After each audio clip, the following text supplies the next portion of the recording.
तो प्रोबेबिलिटी में हम स्टार्ट करेंगे एक्सरसाइज नंबर 15.1 बराबर है। और उसका देखेंगे पहला क्वेश्चन 1 जिसके अंदर आपको फॉलोइंग जो स्टेटमेंट दिया हुआ है तो उसके हिसाब से आपको फिलिंग द ब्लैंक्स लिखनी है। तो पहला नंबर है कि probability of event E plus probability of event not E are equal to, तो आपको पता है probability of E plus probability of E1 dash भी बोल सकते हो इज इक्वल टू 1 होता है। तो आपको आंसर कितना मिलेगा? 1 मिलेगा। फिर सेकंड है the probability of event that can not happen is, अगर प्रोबेबिलिटी की कोई इवेंट है वो कभी भी होती नहीं है तो ऐसी इवेंट है तो वो 0 होती है, बराबर है ना? 0 है, कैन नॉट हैपन इज 0 और 0 बोलते हैं यानी कभी भी वो इवेंट होने वाली ही नहीं है। हाँ, जैसे कि हम बात करें एग्जाम्पल के तौर पे कि सन राइज इन वेस्ट, हाँ, सूर्य है वो हमेशा पूर्व से ही निकलता है ना, वो पश्चिम से नहीं निकलता। अगर आप बोलोगे पश्चिम से निकलेगा तो वो इवेंट है उसकी प्रोबेबिलिटी 0 है, तो ऐसी इवेंट हो गई 0। और ऐसी इवेंट है इसको हम क्या बोलते हैं? तो दूसरे फिलिंग द ब्लैंक्स में क्या आएगा कि उसको इम्पॉसिबल इवेंट कहेंगे क्योंकि वो होने वाली ही नहीं है ऐसी। इसका मतलब इम्पॉसिबल इवेंट है तो उसकी प्रोबेबिलिटी 0 आएगी। थर्ड नंबर है the probability of event that is certain to happen is, अगर जो एक ऐसी कोई प्रोबेबिलिटी है जो होने वाली है तो उसको 1 है। मैंने अभी आपको एग्जांपल दिया उसकी तरह कि सूर्य है वो पूर्व में से ही निकलता है तो वो ट्रूथ है ना, वो सही है, इसके लिए उसकी प्रोबेबिलिटी ऑलवेज 1 ही आने वाली है। और ऐसी जो इवेंट रहती है इसको हम श्योर इवेंट बोलते हैं, श्योर इवेंट।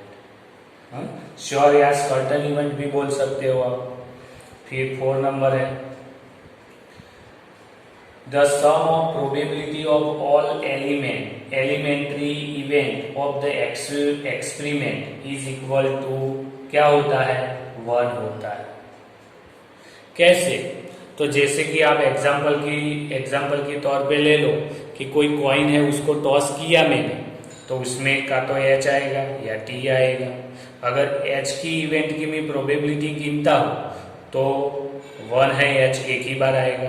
टोटल इवेंट कितनी है तो 2 है तो 2 आएगा, यानी H आएगा उसकी प्रोबेबिलिटी 1/2 ही।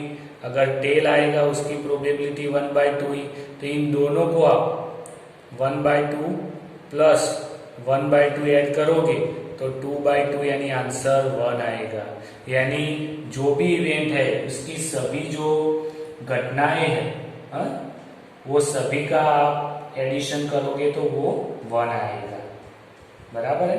अब है 5 नंबर वाला the probability of an event is greater than और इक्वल टू, क्या होती है?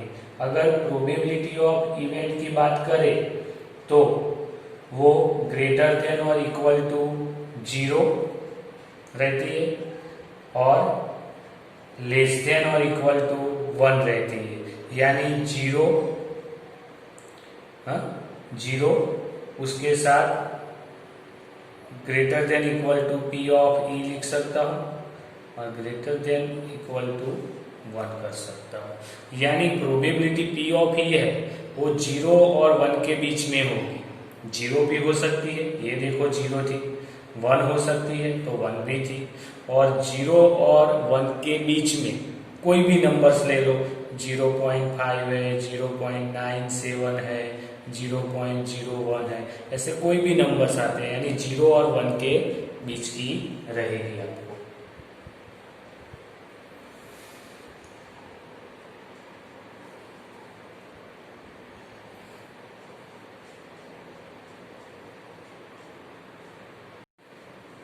अब देखते हैं क्वेश्चन नंबर 2 है।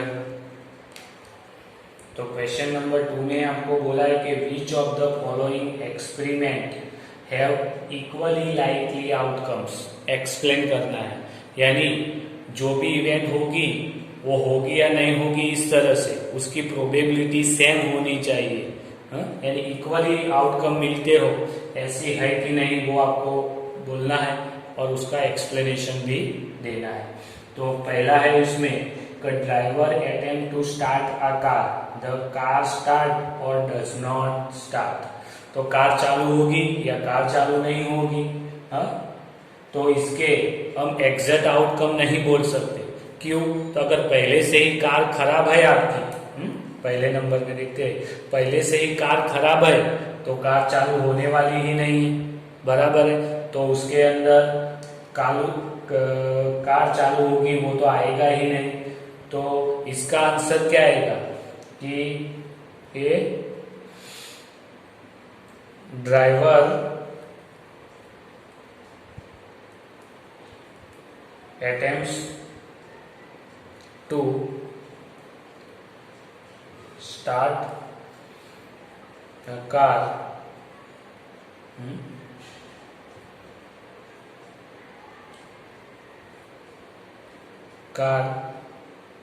may or may not start। So outcome क्या हो गया आपके? तो outcome are not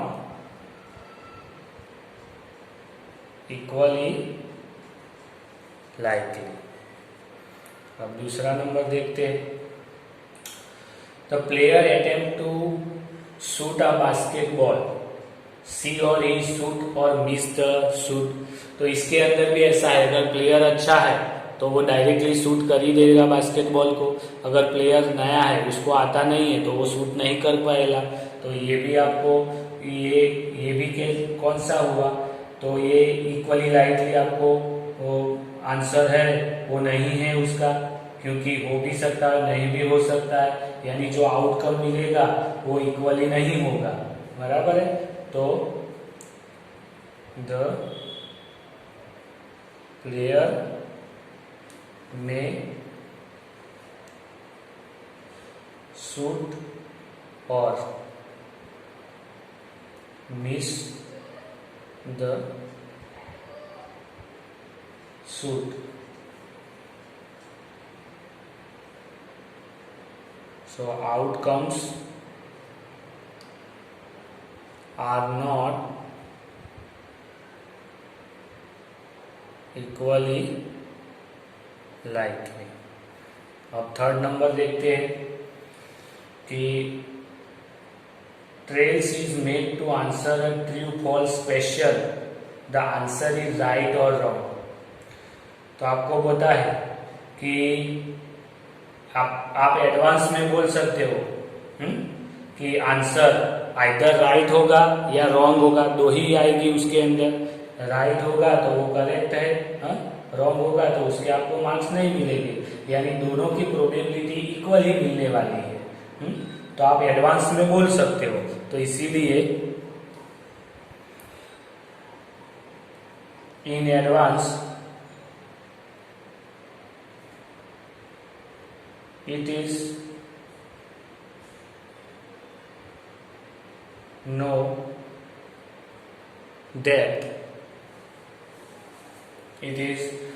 that the answer is